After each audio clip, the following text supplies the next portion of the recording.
영역 중에서 가장 중요한 것은 우리가 지혜라 이렇게 저는 생각하고 있습니다. 지혜라고 하는 것은 우리가 배워서 터득하는 것이 아니라 배워서 알게 되는 것이 아니라 지혜란 삶의 경험을 통해서 터득하는 것이라고 저는 믿습니다. 지혜라고 하는 것, 지식은 우리가 배워서 알게 되고 또 지식을 늘어나게 되는 것이지만 지혜라고 하는 것은 가르쳐 준다고 해서 배워지는 게 아니고 배워야 되겠다고 해서 그렇게 배워지는 게 아닙니다. 책을 통해서 배워지는 것이 지식이고 책을 통해서 배우는 것은 지식이지 지혜가 될 수는 없습니다. 그렇기 때문에 지혜라고 하는 것은 삶의 경험을 통해서 때로는 성공을 통해서 때로는 실패를 통해서 때로는 아픔을 통해서 여러 가지 상황을 통해서 내가 직접적으로 삶의 그 경험의 한 자리에서 우리가 어떤 경험을 통해서 하나씩 쌓게 되는 것이 그게 지혜라고 생각됩니다. 저는 가끔씩 제 아내랑 같이 우리 아내가 운전을 하지 못하는 것 때문에 운전을 뭐 전혀 못하는 건 아니지만 장롱 면허를 가지고 있어서 제가 운전을 해줘야 되기 때문에 가끔씩 시장 갈 때마다 꼭 제가 따라만 가야 돼요. 그래서 시장 가가지고 주차장에다 차 세워놓고 차 안에서 있을 수는 없고 또 같이 가서 무거운 짐도 좀 들어야 되기 때문에 시장에 가가지고 이제 같이 장 보러 다닙니다. 그렇게 장 본 시간도 벌써 한 20년도 훨씬 넘어가지고 이제 어느 정도 저도 물건도 좀 볼 줄 알고 그러는데 장 보러 가면 꼭 이 현상들이 있어요.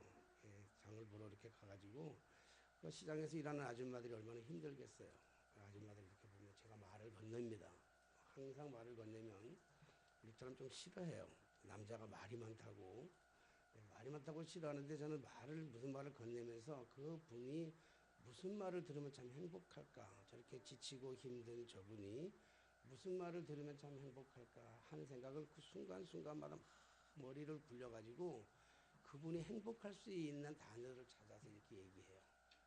그 중에 하나가 대체적으로 할 때 보면 이렇게 두 가지 특별히 뭐 다른 건 얘기할 수 없고 특별히 이렇게 가서 장사하러 가가지고는 첫째 하는 말이 이거 얼마예요? 우리 사람이 물어요. 우리 사람 묻죠. 사기 있으니 얼마예요? 그럼 얼마다 그러면 제가 첫 번째 하는 말이 참 싸네 이렇게 얘기해요. 참 싸네 이렇게 얘기해요.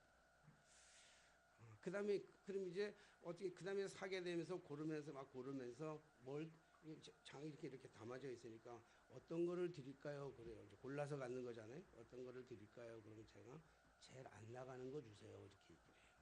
여기서 제일 안 팔리는 거 주세요. 그렇게 얘기를 해요. 우리 사람 처음 들을 때는 굉장히 불쾌하게 생각하지요. 우리 교인들한테 가장 좋은 거, 신선한 거, 깨끗한 거 그런 거 주려고 그러는데 나는 항상 말을 할 때 제일 나쁜 거 주세요. 이렇게 얘기해요. 그러니까 나는 제일 나쁜 게 어떤 건지 모르니까 고를 수가 없으니까 주인 아주머니가 오셔서 제일 나쁜 거, 제일 안 나가는 거 이거 골라주세요. 그리고 일입 서비스를 하는 거예요.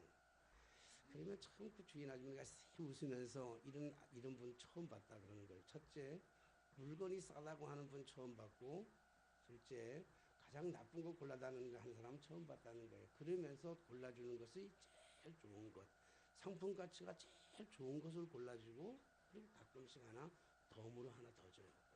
달란 말도 안 하는데 괜찮아요. 먹는 사람이 덜 먹으면 되지요 뭐. 파는 사람이 조금 더 남겨야지. 먹는 사람이 조금 덜 먹을게요. 그러면 입이 이만큼 귀에 걸리면서 하나를 이렇게 더 줘요. 꼭 이렇게 더 줘요.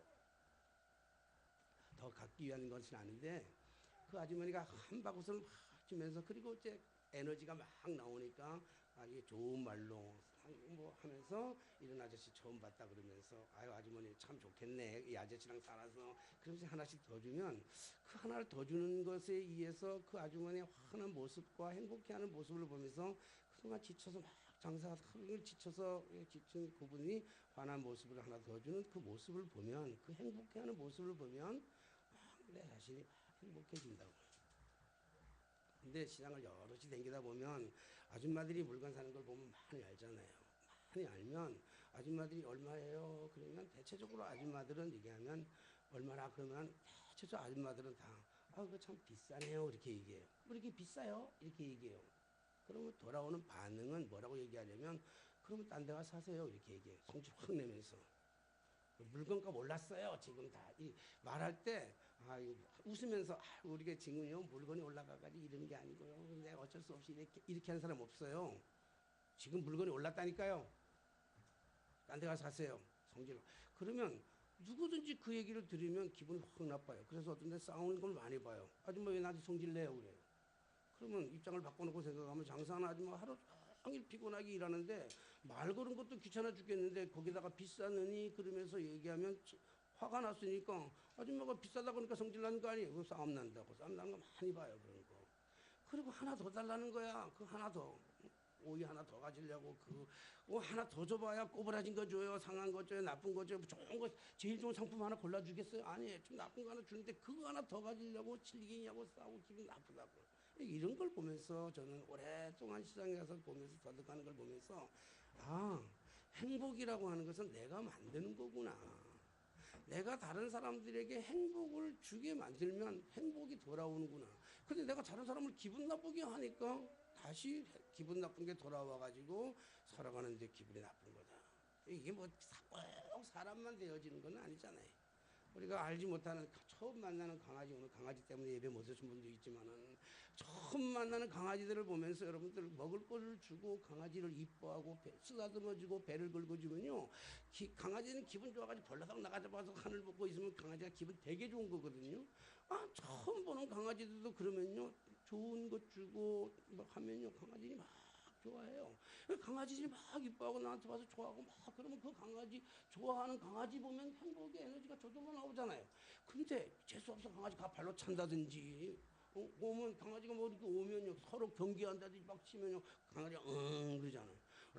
그러니까 그 강아지 그러면 기분 되게 나쁘잖아. 이 강아지 새끼 기분 되게 나쁘게. 강아지가 사람을 무는 거는요 그냥 아무렇게나 무는 게 아니에요. 엘리베이터에서 강아지가 무는 건 아무렇게 무는 게 아니라 강아지가 기분 나쁘게 쳐다봤다든지 저 아저씨가 기분 나쁘게 쳐다보니까 문다든지 뭔가 이상한 행동을 하니까 기분 나쁜 행동을 하니까 무는 거란 말이에요.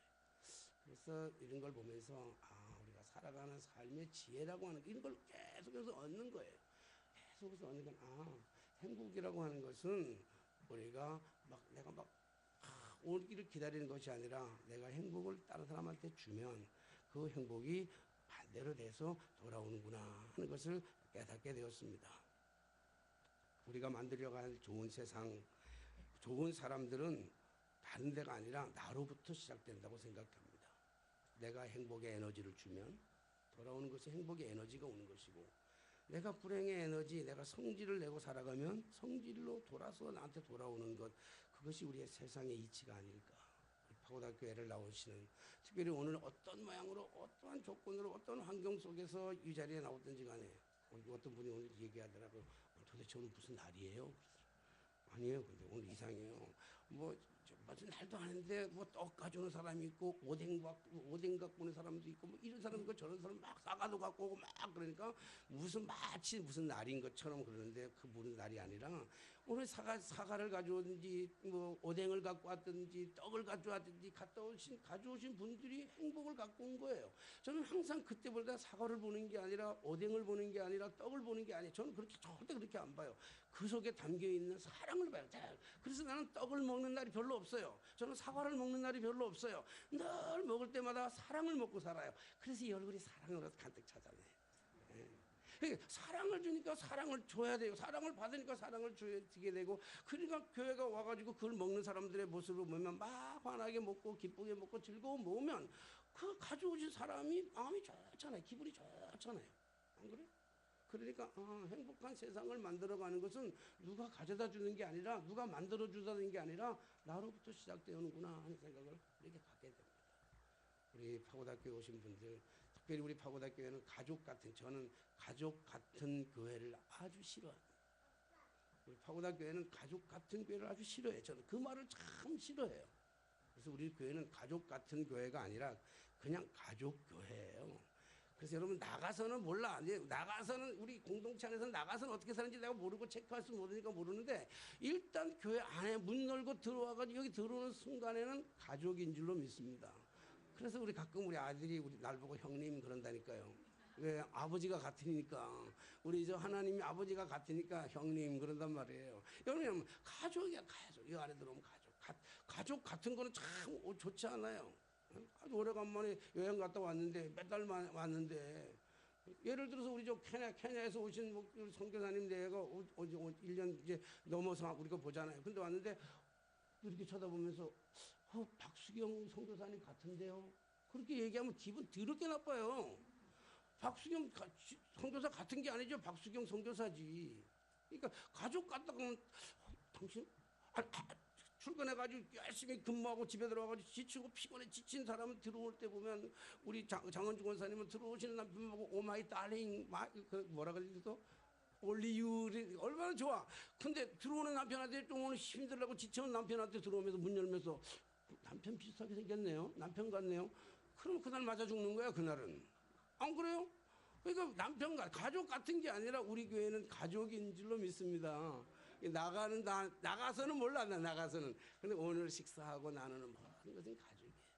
우리 파고다 교회 나오는 이 가족 공동체가 파고다 교회 안에서만 행복하고 파고다 교회 안에서만 즐기고 파고다 안에서만 나누지 마시고 세상에 나가서도 우리가 어떤 직장에 살든지 어디에 있든지 간에 우리가 행복을 줌으로 말미암아 행복이 돌아오고 행복을 유통해 가지고 행복한 세상을 만들어가는 그러한 아름다운 성도들 되게 되시기를 주님의 이름으로 축원합니다. 인류 역사상의 가장 위대한 사건을 꼽으라고 한다면 아마 우리는 예수 그리스도의 탄생과 그리고 예수 그리스도의 부활을 꼽을 수 있을 것입니다. 근데 예수 그리스도의 탄생은 인류를 구원하기 위한 하나님의 특별한 사랑의 그 징표입니다. 예수님의 탄생. 그래서 하늘의 보좌와 영광의 저리를 버리시고 창조해 주신 하나님이 피조물의 몸, 인간의 몸을 가지고 이 땅에 오신 그 목적, 인간을 구원하시기 위한 하나님의 아주 특별한 계시와 아주 특별한 사랑이 그 예수 그리스도의 탄생에 담겨져 있습니다. 그래서 예수 그리스도 부활이라고 하는 것은 구원받은 성도, 예수 그리스도로 말미암아 구원받은 성도가 세상에 나가서 죄와 사망의 권세와 싸워야 돼. 세상은 만만한 세상이 아닙니다. 그냥 살아가는 직장 생활만이 만만한 세상이 아니라 직장이 아니란다 할지라도 세상 자체가 살아가는 것이 그냥 만만한 세상이 아니에요.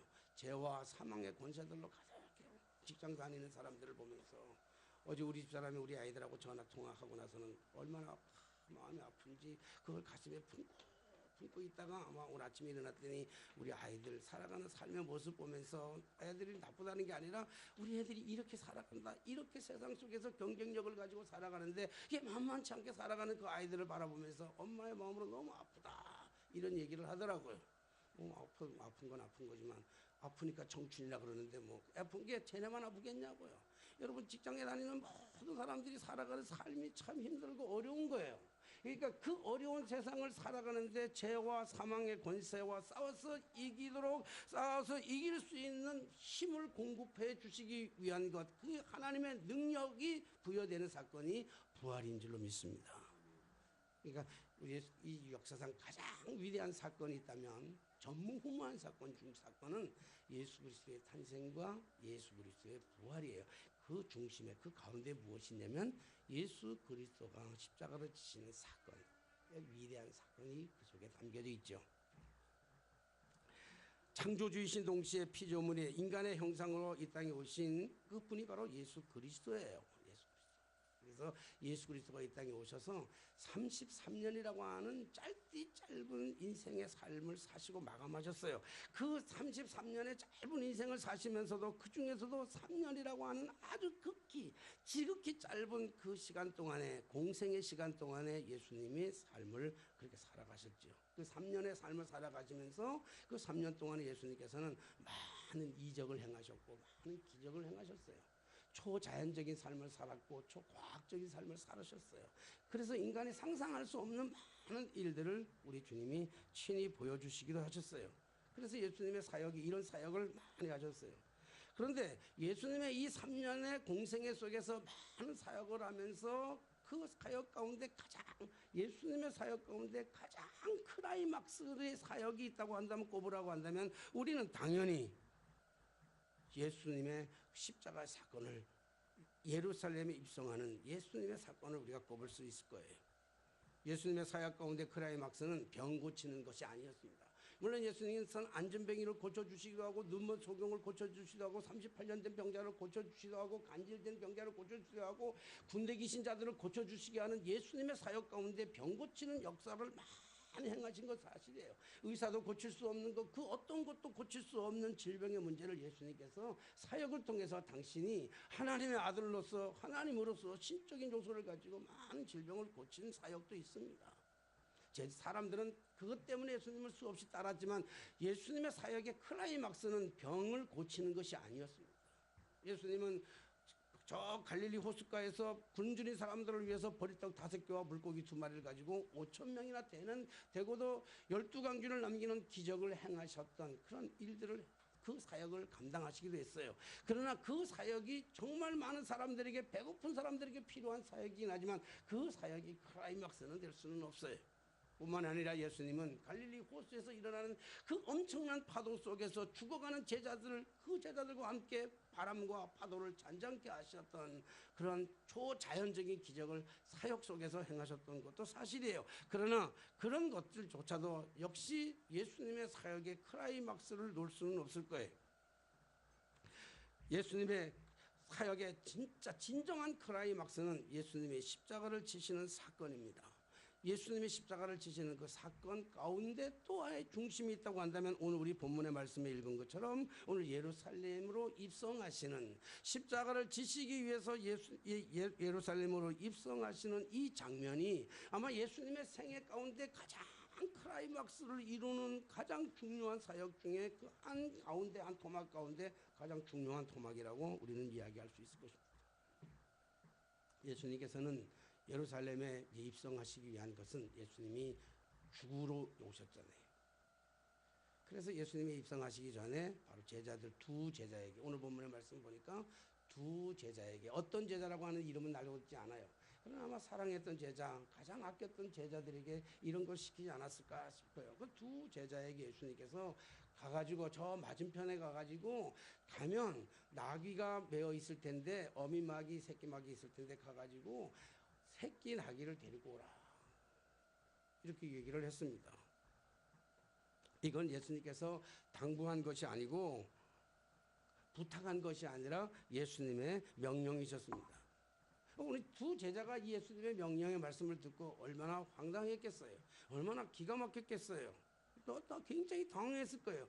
지금 예루살렘으로 입성하기 위해서 사람들이 운집해 있는 예루살렘으로 지금 입성하기 위해서 만왕의 왕이라고 불렀던 자신의 스승이에요. 안전뱅이를 고쳐주셨고 눈먼 소경이 눈을 떠줬고, 그리고 보리떡 5개와 물고기 2마리 가지고 5,000명이나 되는 사람들을 먹이고도 기적의 역사를, 12강균을 남긴 기적의 역사를 만드신 그분은 질병의 문제를 해결하고 먹고 자는 문제를 해결했고 모든 정치적인 문제를 해결했기 때문에 만왕의 왕으로, 자기들이 섬기는 스승이신 예수님은 만왕의 왕으로서 예루살렘으로 입성하는데, 예루살렘으로 입성하기 위해서 타고 들어가야 될 그 짐승이 말이 아니라 오늘 저 나귀 새끼를 데리고 오라고 하는 그 말을 그들은 이해할 수가 없었습니다. 뿐만 아니라 지금 말을 그냥 아무도 주인도 없는 데 가서 데리고 온다고 하는 것은, 그것은 도둑질 하는 것과 같은 것이고 강도질 하는 것과도 같은 겁니다. 아마 제자들은 이런 생각을 많이 했을 거예요. 아니, 주인도 없는 저 나귀를 데리고 오라는 것은 도무지 이해할 수 없는 것이고, 아니 주인이 나타나면 우리는 강도짓을 것이고 도둑질하는 것이고 이거는 사기범에 해당하는 것인데 어떻게 이 일을 가능할 수 있을까라고 하는 그 마음을 가지고 아마 머뭇거렸을지도 몰라요. 그러니까 예수님께서는 그 제자들의 마음과 중심을 벌써 읽으셨어. 제자들이 말하기 전에 지금 하나님 읽으시고 예수님께서 말씀하시잖아요. 만약에 가가지고 너희들이 데리고 오려고 그러는데 누가 말하면, 왜 가지고 가냐고 말하면, 너희들에게 아주 강도짓을 한다고 도둑질 한다고 말하면 다른 거 설명하지 말고 그냥 주가 쓰시겠다고만 해라. 이렇게 주님 말씀하셨어요. 왜냐하면 제자들의 마음을 이미 다 알고 읽고 있었기 때문에 그래요. 제자들은 마치 강도질과 같은, 도둑질과 같은, 그러나 스승이 하라고 하시는 말씀이기 때문에 만왕의 왕이 되실 저분, 모든 로마를 통치하고 이스라엘을 해방시키실 저분이 말씀하시는 저 말씀이라면 훔쳐오라고 하면 훔쳐가도 좋아. 근데 왜 하필이면 나귀 새끼냐고요. 말을 좀 정말 멋있는 말을 좀 훔쳐오라면 차라리 괜찮겠어요. 가지고 오라면 괜찮겠어요. 아니면 낙타라도 데리고 오든지 아니면 소라도 데리고 오든지. 나귀는 나귀 중에서 나귀 새끼를 타고 간다고 하는 것은 이건 진짜 있을 수 없는 일이라고. 사람들에게 조롱거리를 당할 수 있는 것 아니겠어요? 마치 이건 어떤 거하고 비교하면 비유를 하면 이런 비유가 맞을런지는 모르지만 하여튼 꼭 이런 비유를 마치 듣는다면 우리 문재인 대통령이 파고다 교회에 대한 소문을 익히 잘 들어가지고 파고다 교회를 좀 도와주고 싶은 것도 있어요. 마음이 있어서. 그래 그 밀봉을 준비해가지고 뭐 건축원금을 냈든지 무슨 원금을 냈든지 다음 주 부활절 날 우리 교회 이제 오셔야 되겠다 이런 마음을 먹고 이제 가는데 그 비서실장 조국입니까? 조국 비서실장에게 와가지고 조국 와가지고 불러가지고 가가지고 나 다음 주에 저 파고다 교회에 지금 이제 뭐 부활절이라고 그러니까 가가 좀 어렵기도 하고 나 도와주기도 하고 그들을 좀 구원해 주려고 하니까 그러니까 내가 가려고 그러는데 가가지고 나 타고 갈 것 좀 필요한데 가가지고 세발 자전거 좀 가져와. 애들 가지고 세발 자전거 좀 가져와. 나 그거 타고 갈게. 그러면 인사 검증에도 수없이 실패한 조국 그 비서실장이라 할지라도요 그 얘기를 들으면요 하겠어요 안 하겠어요? 안 하죠. 여러분 인사 잘못 추천해가지고 지금 뭐 나가라 그리고 온갖 난리가 나고 지금 온 나라가 뒤집어질 판인데 말이지. 그런데 여러분 이 비서실장이 왕을 임금을 대통령을 태워가는 그 차가 그래서 뭐 조그만 무슨 차 나쁜 차도 그래도 참 아니라도 세발 자전거 타고 가는 그래가지고 청와대에서부터 여기까지 세발 자전거 애들 세발 자전거는 지기는 것도 아니라 발로 끌어가지고 온다고 생각해보세요. 생각만 해보세요. 생각 자체만. 오늘 나귀를 타고 간다는 것은 등에 타서 나귀를 타고 간다는 것은 그렇게 올라타는 게 아니에요. 나귀가 앉아 있으면 발이 당에 닿는다고요. 그런 입장에서의 이 예수님이 제자들에게 새끼 나귀를 가지고 오라고 그러니까 두 제자가 그리고 스승을 사랑하는 제자라고 한다면 정말로 스승을 사랑하는 제자라고 한다면 말려야 돼요. 이거 가져가면 안 됩니다. 이거 쪽팔리는 일입니다. 당신이 우리 쪽팔릴 뿐만 아니라 당신 다 쪽팔립니다. 스승을 이러면 안 됩니다. 이게 당연한 일이잖아요. 저는 이 오늘 본문의 말씀을 보면서 어떻게 똑같은 사건을 가지고 똑같이 예루살렘에 입성을 하면서 모습을 보면서 예수님의 생각과 제자들의 생각이 어쩌면 이렇게도 다를 수가 있을까? 저는 그런 생각을 했어요. 똑같은 것을 가지고 다르게 생각하는 것을 가지고 그것을 입장 차이라 이렇게 얘기해요. 이게 자그마한 생각, 다른 생각, 자그마한 입장의 그 작은 입장 차이가 어떨 때는요, 이 조그마한 서로의 입장의 작은 입장 차이, 생각의 그 차이가 한 나라를 멸망시키기도 해요, 나라를. 그 입장 차이가 한 직장을 파멸하기도 해요. 그 자그마한 생각의 입장 차이가 교단을 갈라놔 버렸잖아요. 그래서 우리 교파가 얼마나 많습니까? 감리교, 장로교, 침례교 이 저만한 똑같은 구원의 똑같은 복음의 메시지를 똑같은 성경을 가지고 복음을 전하면서도 그 자그마한 그 입장 차이가 생각의 차이가 교단을 다 갈라놔 버렸다니까. 교단을. 자그마한 생각의 차이가 가정을 분열시킵니다. 가정을 분리시켜요. 조그마한 서로의 입장 차이가요 부부간의 갈등을 심화시키는 거예요. 오늘 이 똑같은 이 예루살렘으로 들어가고 있는 예루살렘에 입성하기 위해서 지금 예루살렘 성전 앞에서 예루살렘 성곽 앞에서 지금 예수님의 생각과 제자들의 생각이 너무 다른 거예요. 너무 입장 차이가 달라요. 그러니까 제자들이 당황할 수밖에 없고 제자들이 갈등할 수밖에 없어요. 그러니까 제자들 중에서는요 가룟 유다 같은 사람들이 나타나는 거예요. 난 더 이상 저 인간 믿을 수가 없어.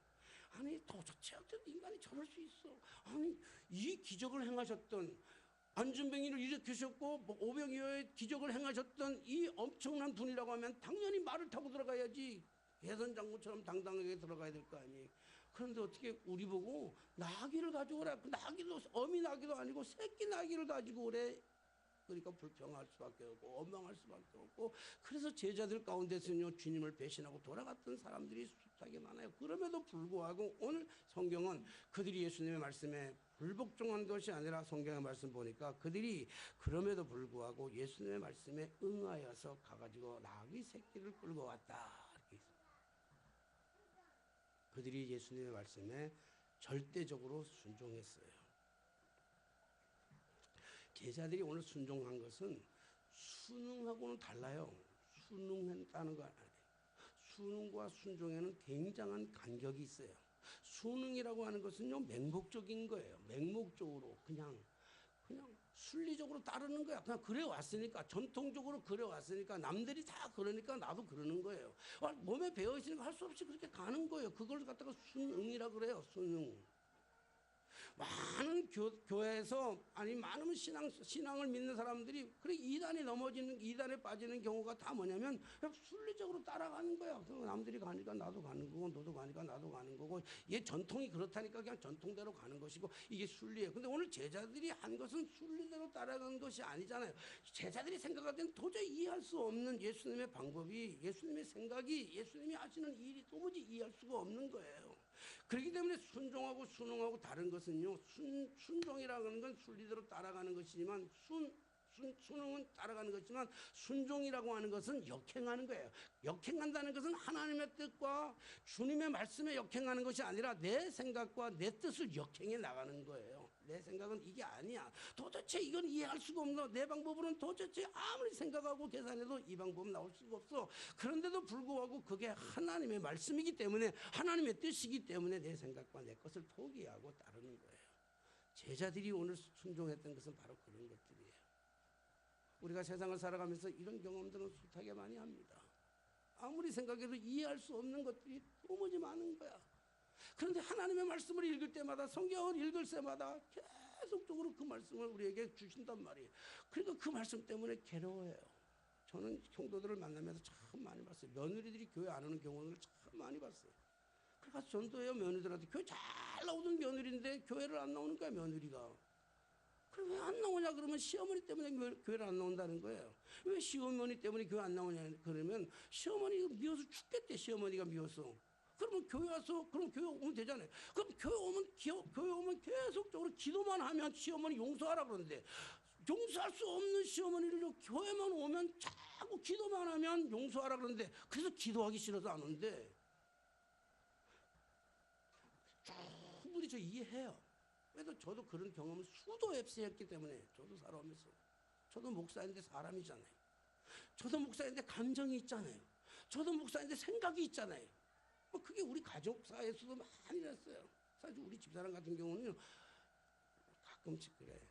우리 쌍둥이 동생네가 어제 저기 자기네 그 신랑, 그러니까 우리 나 동서지요, 동서. 그 고향에 이제 갔는데 전화 둘이 통화하는 거 보니까 그래. 그리고 통화 끝나고 나한테 그래. 그 동생이 혜순이, 우리 집사람 유순이고 혜순인데 혜순이가 얘기하는데 김희동 목사가 고향 간다고 너무 좋아하는 것 같대. 그 사람 원래 표정은 안 내는 사람이야. 뭐 좋아도 표 안 내고 싫어도 표 안 내고 나는 이제 이게 완전히 극변하는 세야. 좋으면 엄청 좋고 싫으면 엄청 싫은데 그 사람은 아니야. 근데 너무 좋은가 봐. 왜 그랬더니 고향 가서 그러더라고. 고향 가기 싫은 사람이 어디 있어? 고향 사는데 저 속초 가고 무진장 속초 가고 싶어요. 정말 속초 많이 가고 싶어요. 근데 우리 사람은 속초 그러면 상처가 많아. 아픔이 많아. 근데 우리 사람 가만히 보면 아파할 수밖에 없어. 왜? 목사 사모야. 목사 사모인데 우리 사람 참 좋아하는 게 있는데 뭐냐면요. 떡 만드는 걸 참 좋아해. 명절만 되면 떡 만드는데 떡도 못 만드는 게 하여튼 떡 만든다고 송편 빚으면요. 추석날 전날 아주 밤샌단 말이야. 내가 안 건들면. 그럼 내가 건들면 금방 끝나. 내가 워낙 떡 잘 만드니까. 그럼 속초 내려가면 자기 딴에는 속초 내려가면요. 떡집이니까 떡 만들어주면 소원인데요. 떡은 못 만지게 해. 그리고 맨날 음식 만드는 거야. 근데 음식 만드는 것도 우리 사람 좋아해요. 우리 아다시피 잘 좋아해. 근데 그 음식이 무슨 음식이냐면 제사 음식이야. 교회를 안 다니니까. 목사 사모가 돼가지고 제사 음식을 만드니까는 얼마나 싫어요. 그것도 싫어. 뭐 우리 가정사역에서 전파를 타고 다 가지만 우리 형님 들으면 기분 되게 나쁠 거야. 속초 내려가면요. 추석이나 설날 떡 팔면요. 거의 몇 천만 원 벌어요. 몇 천만 원. 그 우리 돈 내가지고 차비 내려가지고 다 만들어가지고 차려가지고 속초 내려가면요. 애들 데리고 내리면 내려가잖아. 애들 데리고. 그럼 돈 많이 내려가 내가 선물도 사가지고 와. 그러니까 가지고 나는 떡 만드느라고 정신이 없어. 떡 만드느라고 그 송편 구멍판이라고 정신이 없다고. 너 친구도 못 만나고. 그리고 애들도 다 속초 가도 바닷가 구경도 못하고 설악산 구경도 못하고 그 집에서 뒹굴뒹굴 걸다가 한 2박 3일 있다가 이제 올라오면 그러면 큰아버지가 되신 분이란 말이야. 애들한테 올라간다고 해서 용돈 돈 10,000원이라도 주면 얼마나 좋아. 요즘은 5만 원짜리지만 요즘 10,000원짜리 애들이 떨어져서 잘 안 준다 그러더라고요. 허리 아파서. 근데 5만 원짜리 주면 좋은데 아니 조카들 좀 주면 얼마나 좋아. 그렇게 많이 내려가면서 불구하고 올라갈 때 조카들한테 돈 한 번 못 하니까 우리 애들도 속초 가기 싫어하고 우리 사람 속초 가기 싫어해요. 그럼에도 불구하고 나는 고향 가는 게 좋은 거야. 근데 난 우리도 가족 사람 이런 마음이 참 많아. 이게 얻을 때는 용서할 수 없는 게 참 많아. 근데 교회에서 엎드리면 새벽마다 엎드리면 용서하라는 게 용서하라. 그래서 내가 맨날 세상에 제일 힘든 게 뭐냐? 용서하는 게 제일 힘들어요. 성경에서 가장 큰 용서했던 사람이 누구죠? 요셉이라고 그래요. 요셉인데 난 성경을 읽으면서 정말 요셉을 얘기하는 것은 요셉 인간이 용서했기 때문에 요셉이 했으니까 우리도 용서해야 된다. 천만에 만만의 말씀. 읽으면서 읽을 때마다 느끼는 것은 요셉이 용서했기 때문에 우리가 용서하라고 하는 얘기가 아니라 그 말씀 속에 담겨져 있는 얘기는 요셉의 그 용서가 하나님의 용서라는 거예요. 우리 용서할 수 없는 도대체 용서할 수 없는 것을 하나님의 용서가 그런 용서에 독생자를 보내시니까 사랑인 거예요. 오늘 제자들 도저히 자기의 생각과 자기의 판단으로는 할 수 없는 일이에요. 그럼에도 불구하고 순종하잖아요.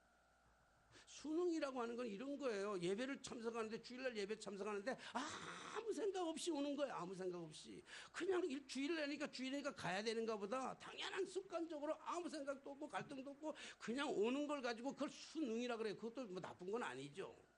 근데 순종은 갈등해요. 주일날 올 때마다 갈등한다고요. 쉬운 거 아니에요. 주일에 오는 게 쉬운 거 아니에요. 너무 힘들어요.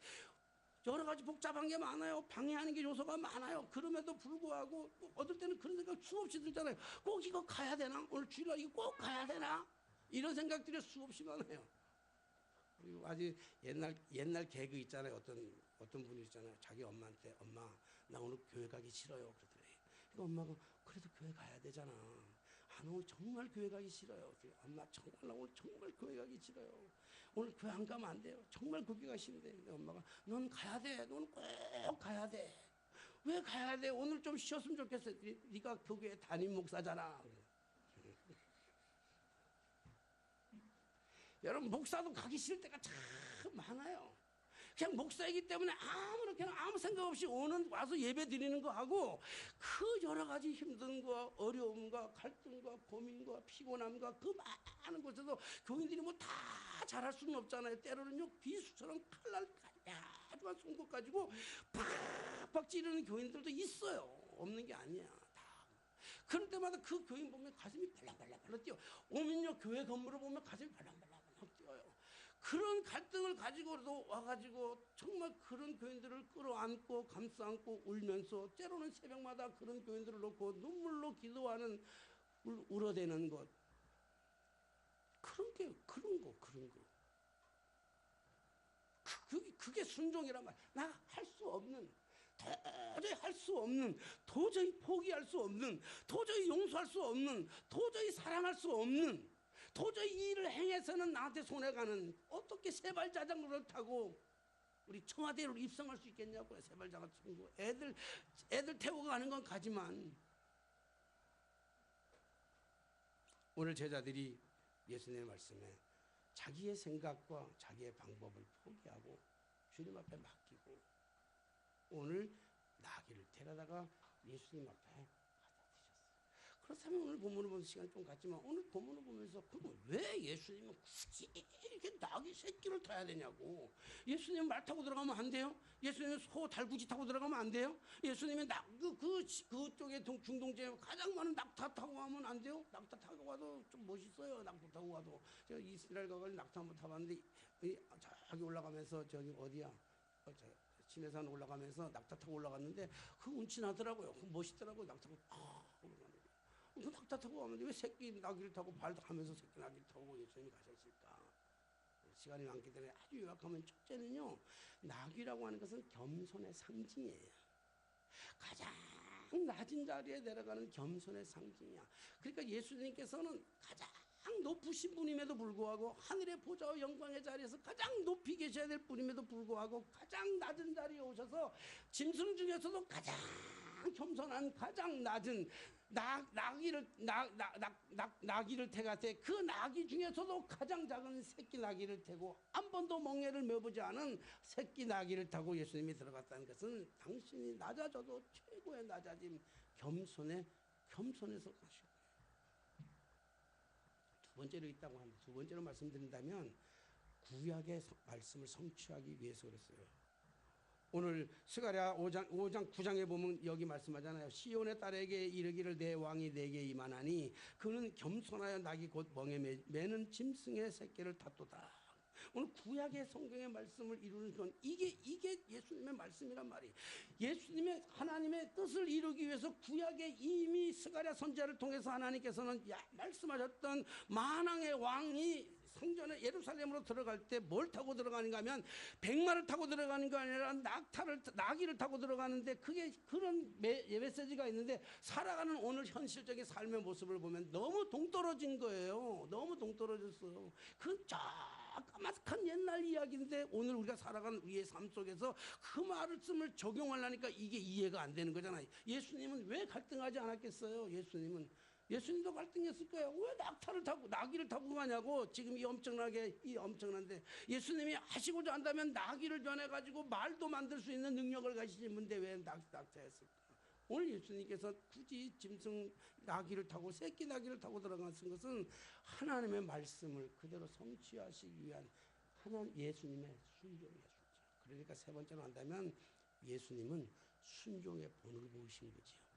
십자가를 지시는 것도 순종의 본이시고 짐승의 새끼를 타고 가는 것도 그 주님의 우리에게 보여주신 그 순종의 본이십니다. 주님이 순종하셨던 것은 우리 보고 순종해라 그렇게 가르친 게 아니에요.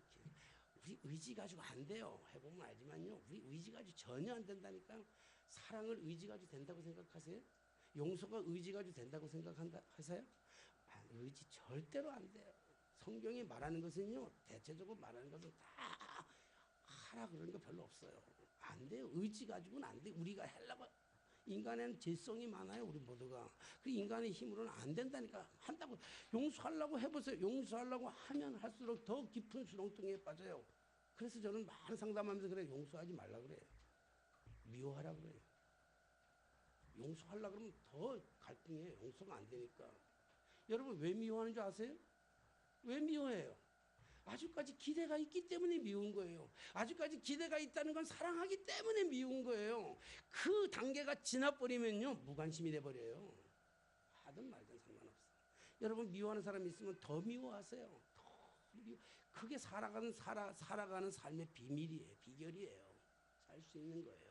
그리고 그 마지막 밑바닥에 들어가서 그때 성령이 임하셔서 성령이 주시는 힘으로 주님은 우리 보고 그렇게 하라는 게 아니에요. 너희들이 사랑하라, 너희들이 용서하라, 너희들이 십자가라 그렇게 말씀하시는 게 그게 복음이 아니에요. 우리 자꾸 그러면 그건 율법이 되는 거예요. 오늘 강단에서 여러분 십자가 지십시오. 이거 율법이에요, 율법. 우리가 십자가 지는 거 아니에요. 그러면 목사님 십자가 안 져도 되나 할렐루야나? 그게 아니에요. 우리 주님이 우리 대신해서 십자가를 주셨어요. 주님이 우리를 용서할 수 없는 우리를 용서하셨어요. 우리를 사랑할 수 없는 우리를 사랑하셨어요. 순종할 수 없는 그 길을 순종하셨어요. 순종의 본을 보이셨어요. 그리고 우리를 덮으시고 사랑하셔서 그 사랑을 우리가 깨닫고 그 사랑을 깨닫고 사랑의 임재 속에 살아가다 보면 성령이 우리에게 임하시고 성령이 임하게 되면요. 내 힘과 내 의지와 상관없이 사랑한다니까. 내 상관없이 용서하게 되고 상관없이 이해해야 되고 상관없이 품어주게 되는 게 이게 복음입니다. 내 힘으로 하는 게 아니에요. 만약에 예를 들어서 만약에 내 힘으로 했다면 그건 자기 의가 드러난 거예요. 자기 의예요. 그러면 가장 큰 도둑놈 되는 거 아세요? 내 의가 드러나면 가장 큰 도둑놈 되는 거 아세요? 도둑질 중에서 가장 큰 도둑질은요 남의 물건 훔친 거 아니에요. 남의 비밀 뺏는 게 아니에요. 간음죄가 큰 게 아니에요. 도둑 중에 가장 큰 도둑은요, 어떤 도둑이냐면 하나님의 영광을 가르치는 것이 가장 큰 도둑이에요. 하나님이 받으셔야 될 영광, 하나님이 받으셔야 될 기쁨, 하나님이 받으셔야 될 그 모든 것, 그걸 내가 가르친다면, 하나님이 받아야 될 영광을 내가 가르쳐서 내 의의가 드러나면 그게 도둑 중에 가장 큰 도둑이에요. 내가 하는 모든 것, 내가 하는 사랑, 내가 하는 용서, 내가 하는 이 모든 베품, 내가 하는 모든 섬김, 그것은 내 힘으로 하는 게 아니라 하나님의 은혜를 깨닫고 하나님의 은혜가 우리에게 임하기 때문에 하는 거예요. 오늘 보세요. 가장 낮은 자리에 섬김으로 나귀 새끼를 타고 예루살렘에 입성하는, 도무지 인간으로서는 이해할 수 없는, 제자들이 생각할 때는 이거는 환영받는 것이 아니라 조롱받는 것이라고 생각했는데 그 자신들의 생각이 확 뒤집히잖아요.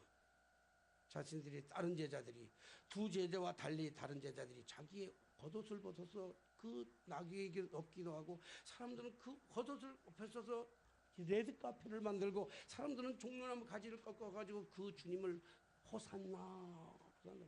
호산나는 게 뭐예요? 오, 우리 구원하소서예요. 오, 구원하소서. 나귀를 타고, 세발 자전거를 타고 청와대를 들어가고 있는 완왕의 왕을 향해서 사람들은 호산나, 호산나, 호산나. 생각이 완전히 반전돼 버리는 거예요. 하나님이 하시는 일입니다. 가장 낮은 자리에 왔더니 가장 높은 자리로 하나님이 세우시는 방법, 그것이 하나님의 축복입니다. 사랑하신 여러분, 오늘 우리가 세상을 살아가면서 만만한 세상이 아니에요. 우리를 넘어뜨리려고 하는 것들이 수없이 더 많아요. 그러나 오늘 이 세상, 이 환경을 뒤집어 놓는 것은 오늘 하나님의 말씀 앞에, 그 말씀에 복종하고 하나님의 말씀에 순종해서 내 생각, 내 방법이 아니라 하나님이 오늘 메시지를 통해서 성경을 읽으면서 기도하면서 주시는 메시지들마다 그 말씀대로 우리가 순종해서 나가면, 하나님은 우리 정 목사님이 기도하시는 것처럼 환경을 바꿔놓는 게 아니고, 환경을 바꿔서 우리를 좋게 하는 게 아니라 우리를 바꾸어서 우리를 통해서, 바꿔진 나를 통해서 환경이 바뀌게 되게 될 줄로 믿습니다. 혹시 힘든 거 있어요? 어려운 거 있어요? 안 풀리는 문제가 있어요? 하나님의 귀한 말씀에 귀를 기울이시고, 주께서 여러분들의 삶의 사업 위에 간섭하셔서 여러분들의 삶이, 여러분들의 사업이 날로 흥황하게 되는 축복의 역사가 있어지게 되시기를 주님의 이름으로 축원합니다. 기도하겠습니다. 수능을 배워가지 말게 하시고 순종의 마음을 갖게 하셔서 오늘 주님이 우리에게 참견하시고 말씀하시는 그 말씀에 귀를 기울여, 우리의 생각하는 달라도, 우리의 방법하고는 달라도, 내 뜻과는 너무 거리가 멀어도 주님 말씀하시면 아멘으로 순종하는 저희 모두가 되게 하여 주옵소서. 순종의 삶을 통해서 우리가 그렇게도 꿈꾸었던 우리의 직장에서, 가정에서, 그리고 우리가 삶을 살아가는 어떤 처소에든지 간에 불행이 행복으로 만들어지는 축복의 장이 되게 하여 주옵소서. 예수님의 이름으로 기도하옵나이다. 아멘. 찬송가 50장 부르시면서 드려진 예물 봉헌하겠습니다.